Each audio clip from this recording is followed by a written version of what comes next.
and he allegedly had been wearing a wire for the last 2 years. I'm 22 to 24. OTF Jam wore a wire and snitched on Lil Durk to the feds, and now it's coming back to bite him. Word is he was just attacked in court by someone allegedly tied to Durk's crew right after he took the stand. And the craziest part, OTF Jam might not be the only one flipping. I've got all the details about the courtroom attack, the snitching, and who else might be next. Let's get into it. Durk's fall off. In the middle of a tense federal courtroom in Los Angeles, OTF Jam, longtime associate of Lil Durk and a man whose loyalty was never supposed to be questioned, was suddenly, violently attacked. Eyewitnesses say it wasn't just a scuffle, it was a full-on ambush, right there during sworn testimony that allegedly implicated Durk in a chilling murder-for-hire plot. People were screaming, lawyers ducked under desks. One of the courtroom deputies had to draw their weapon. And why? Because Jam wasn't just talking, he was telling. And according to insiders, the moment he said Lil Durk's name, the courtroom shifted. That was the moment everyone knew it was on. But let me be clear, this wasn't just some random street beef spilling into a courtroom. No, this was the collapse of something sacred in street culture, the code of silence. The don't snitch, don't fold, don't talk rule that built OTF's empire is now being violated from the inside. And the man doing it, he might have been wearing a hidden wire this whole time. And here's the craziest part. The government knew. They were ready for it. They didn't stop it. Let's rewind, because before the attack, before the shouting, the deputies, and the chaos, there was only silence. The kind of tense, sticky silence that lingers when everyone in the room knows something is about to go wrong. The courtroom was packed with lawyers, family members, and press. At the center of it, Jamarius Wilson, better known in the streets as OTF Jam, a name once synonymous with loyalty, a soldier in the trenches with Durk since the early days, a man who never posted, never rapped, but always moved when the crew needed him, until now. OTF Jam had been arrested months earlier on weapons charges, but that was only the surface. What wasn't clear until recently is that Jam had been quietly cooperating with the feds from the moment his cuffs were clicked, and on the day he took the stand, he allegedly began unraveling a criminal web that linked cash payments, interstate flights, burner phones, and yes, Durk himself, to a conspiracy that federal prosecutors have been trying to crack for years. This isn't a drill. This is the same courtroom where prosecutors have begun laying the groundwork for a RICO-style takedown of Durk's entire inner circle. Why? Because they believe OTF isn't just a label, it's a gang, a criminal enterprise that uses music as a cover for violence, and now they have someone inside. Jam's testimony was reportedly focused on a 2022 shooting tied to the revenge killing of rapper Lay Capone's cousin. But as he began describing how hotel rooms were booked, how guns were stashed, and most damningly, how money allegedly flowed directly from Durk's team to those on the ground, the courtroom erupted. It's unclear who struck first.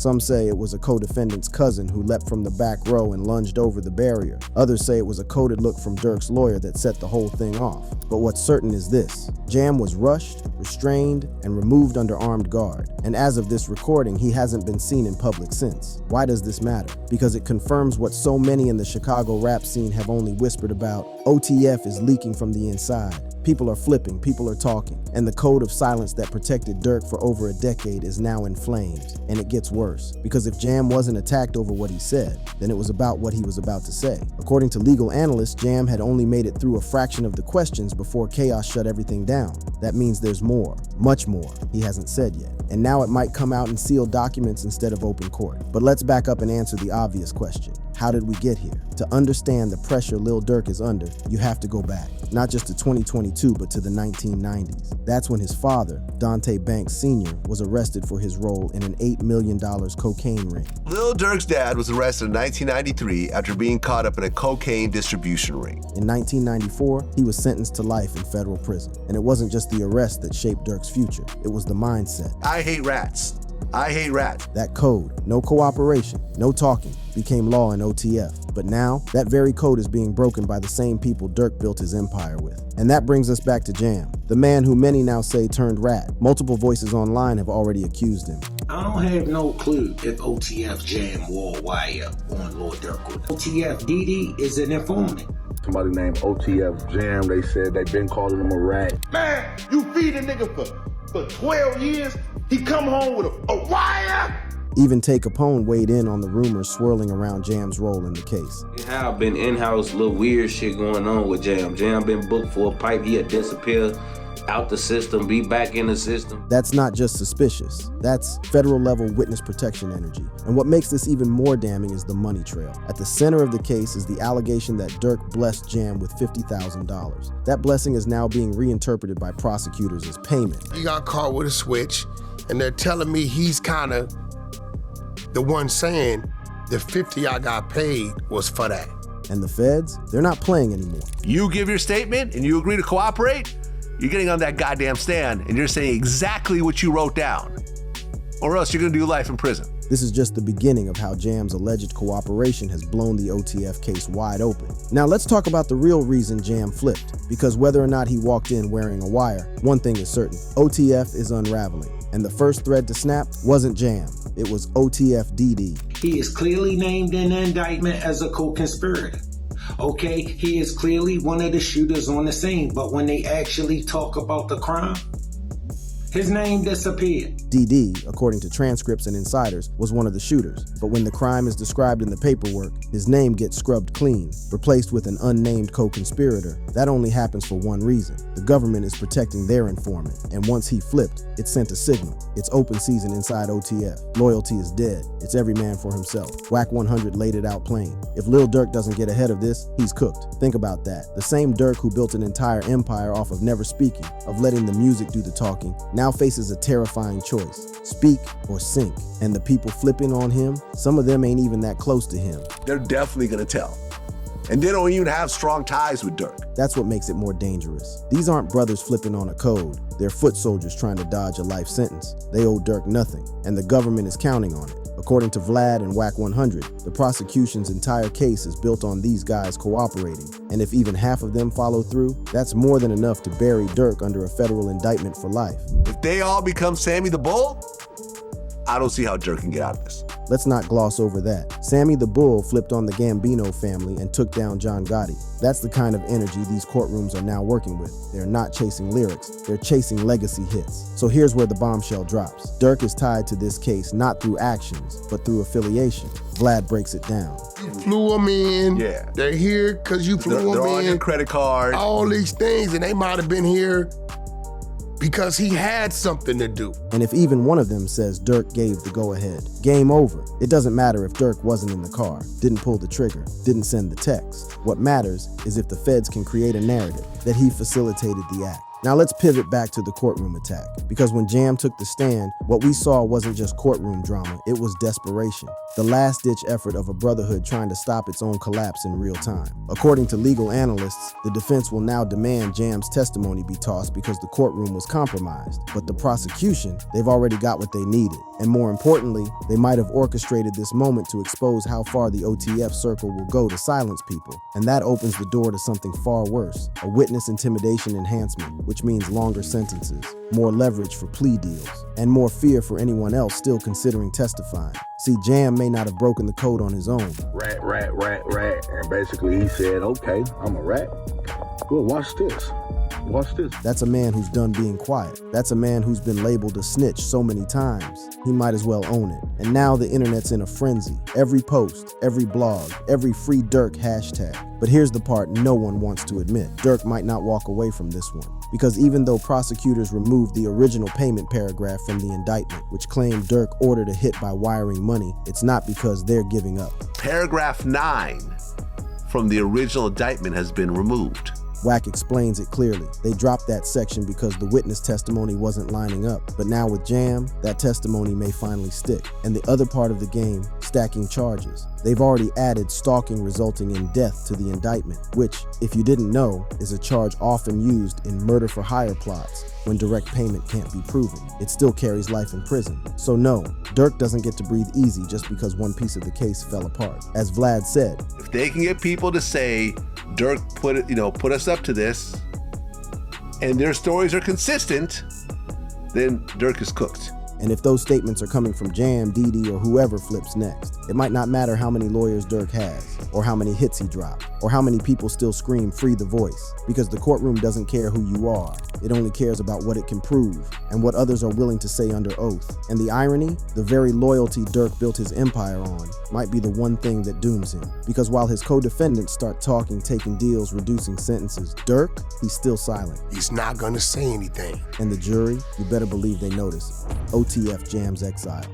Before the blood hit the floor in that courtroom, OTF Jam was already bleeding, not physically, but socially. He had already been cut off, exiled, labeled, and most dangerous of all, exposed. See, the streets had been whispering for months. People were noticing things, Jam getting picked up, then disappearing. No mugshots, no press releases. And then suddenly, he's back. Quiet, nervous, different. Jam been booked for a pipe, he'd disappear out the system, be back in the system, then it'd be like, it was a little weird shit going on. And in the streets of Chicago, that kind of weird means only one thing: you working with them people. So when Jam walked into that courtroom, his testimony wasn't the real surprise. The real surprise was that he had survived long enough to give it, because according to insiders, Jam was already being watched, not by law enforcement, but by the very same people he used to roll with, people who had questions, people who wanted answers. And by the time he was sworn in, he wasn't OTF anymore. He was prey. This is what makes the attack during his testimony so chilling. It wasn't spontaneous. It wasn't emotional.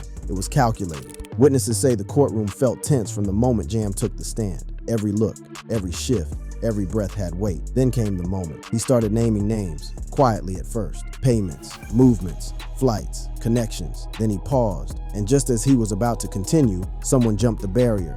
It was chaos. Court officers tackled the attacker. Jam was rushed out, reportedly with a cut near his eye. Whether it was a shank, a ring, or bare fists, no one knows. But what everyone agrees on, it was intentional. The timing, the target, the message, don't talk. And yet, he already had. The damage is done. The seal is broken. But how did it get this far? That takes us to the interrogation room months before the attack. That's where Jam, under pressure from a looming gun charge, was allegedly presented with a deal. Not a light one, a surgical one. According to courtroom sources, the feds had been waiting for someone like Jam to crack. Not because he was high up, but because he was connected enough to know what happened and expendable enough to flip. They will intentionally arrest certain people that they think may know certain things that will strengthen their case towards the ones they really want, because they know they're not those type of people. So they squeezed him, and instead of breaking, he bent. That's when the deal started moving. Flights, cooperation, testimony, and then $50,000. The infamous blessing Durk allegedly gave to Jam, which was once a flex, now rebranded as evidence. Now, what about this guy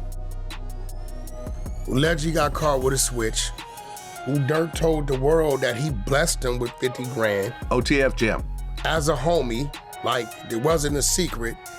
I believe if Durk was giving him 50 grand to commit a criminal act, he wouldn't have told the world, right? Right. They're telling me he was actually in Los Angeles. That's the problem, because when you brag about giving someone $50K in public and that person ends up testifying against you, you just gave the feds their headline. And the feds, they're weaponizing the optics. Durk's lyrics, money movements, co-defendants, and public associations have all been restructured into a criminal timeline. They claim Durk used his music business as a front, moving shooters under the guise of performances and appearances. And while some charges have been stripped, like the now removed murder for hire payment paragraph, others have been stacked right back on, including the deadly stalking resulting in death enhancement. Everyone's focusing on the stalking resulting in death charge, which honestly is sort of a weird charge because he wasn't there. Well, it's all part of the murder for hire anyway. So the fact they're stalking on the way to the murder for hire is still a murder for hire. This charge is no small technicality. It's how prosecutors take shaky intent and wrap it in federal language that leads straight to life in prison. But let's go deeper, because there's one person who could possibly keep Durk out of that grave. His lead attorney, Drew Finley. Drew is a outstanding lawyer.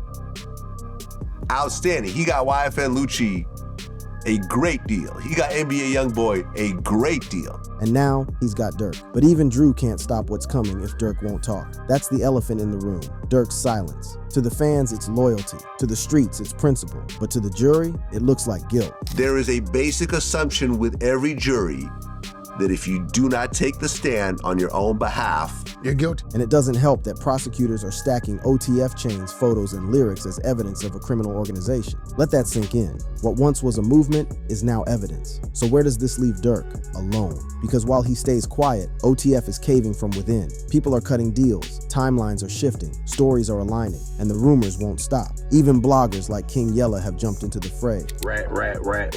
And basically he said, okay, I'm a rat. Well, watch this. There's no more debate, the walls are closing in. And while Durk hasn't been convicted of anything yet, the court of public opinion is already deliberating. The only thing that can change this? A surprise, a collapse in the prosecution's narrative, a withdrawal of testimony, a public reversal. But that's not likely because the feds, they don't miss. When they bring charges this heavy, they only do it when they got someone on the inside, and thanks to Jam, they do. Courtroom chaos. When OTF Jam took the stand, he didn't just put Lil Durk on trial, he put an entire era on life support. Because what we're witnessing now isn't just the legal dismantling of a rap crew, it's the cultural implosion of a movement that defined an entire generation of street music, drill music, Chicago, OTF, 300, all of it. It's not just collapsing, it's being disassembled in court documents. And for the first time, we're seeing it in real time. Labels backing away, blogs deleting posts, DJs hesitating to spin Durk's latest songs, promoters ghosting OTF-affiliated artists, and the worst part, it's not even about guilt or innocence anymore, it's about optics. Because when headlines say snitching in OTF, RICO building, $50K hit payments, and federal testimony interrupted by violence, no brand wants to stand next to that. Those words from Tay Capone hit harder than any bar Durk ever spit. Because this ain't just about one man losing his freedom, it's about a culture losing its cornerstone.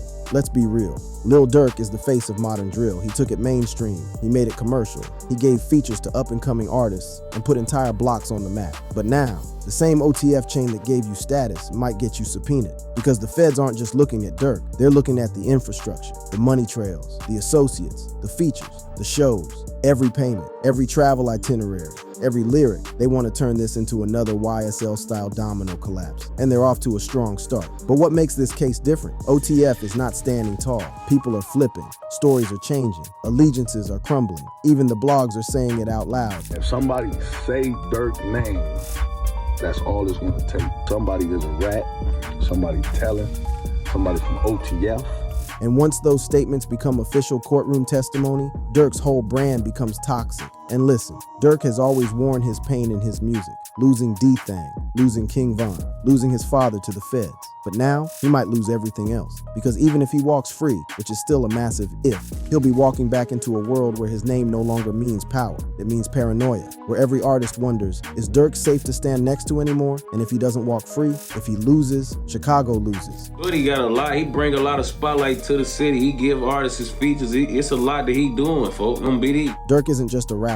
He's a pipeline, a mentor, a gatekeeper. He opened doors for dozens of kids to escape the trap, literally and figuratively. And now the streets are bracing for the worst case scenario. Durk behind bars, OTF dissolved, the culture abandoned. Because if you take away the music and leave behind only indictments, the message to the next generation becomes clear. Don't rap, don't rise. It's all coming down anyway. Let's not forget, this isn't Durk's first legal run-in, but it is his most serious. And what separates this case from all the others? Witness cooperation. That's what the feds didn't have before, but they've got it now. OTF Didi, possibly OTF Jam, possibly more. And the prosecutor's strategy is clear. Build a mountain of truth, even if every rock is chipped and cracked. If they can get enough people to say Durk knew, even without hard proof, they can convince a jury he was the brain behind it all. That's how RICO works. That's how Young Thug got stuck. That's how GS9 fell. And now, that's how OTF might die. But here's the twist. There's still one wild card, Durk himself. Because while everyone else talks, he doesn't. While everyone else points fingers,